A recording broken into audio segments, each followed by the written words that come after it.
Good morning. Kape mo na. Tsa pala tsa. Sandali. Sandali. Kung sa Bisaya pa, magpahimangno ko sa imo. Basi nakalimutan na po di mo mag-chinsuwil ha. Kada adlaw ko magpahimangno sa inyo. Kay lisod kayo kung ang motor napabayaan niyo o napasagdan niyo og langis. Nakalimutan niyo mag-chinsuwil. Pag abot nga masira ang makina, dalon niyo sa shop. Pag nagdako ang gastos, magreklamo. Mo na akong perminti pahimangno karon. Mo na akong buhaton perminti kada adlaw. Magpahimangno ko sa inyo na mag-chinsuwil mo. Unahunaan nyo maayo na ang chinsuwil, ang langis. Napakabarato. Barato kayong langis. Pwede motor gamitin nyo. Pwede petron. Bisa kung sang motora, basta kung anong langis na nabagay doon. Para sa scooter, para sa mga clutch type.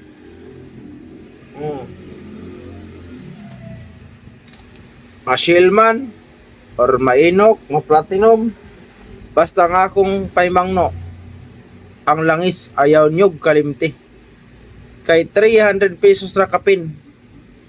Pag nakatok yung makina nga matulad ng ibang mga customer dito, pag abot sa gastusin mo reklamo dayon, mahimo patuloy na kita pasinginlan mga nung dako ang gastos motor. Lisod kayo. Ang makina na niagig katok, istoryahan ta mo daan.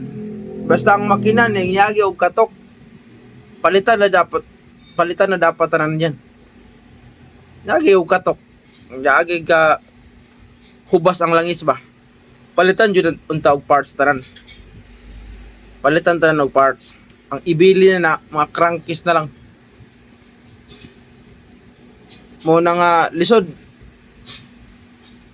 Labi nagmotor na niagi na og saba kayang makina.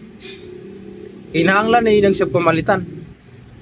Pero ang importante ta na to, ang langis ay jud kalimti niya langis. Mali ako pa mang permente. Kada buntag pag jote na ko. Remind. Mga motor nyo, langis.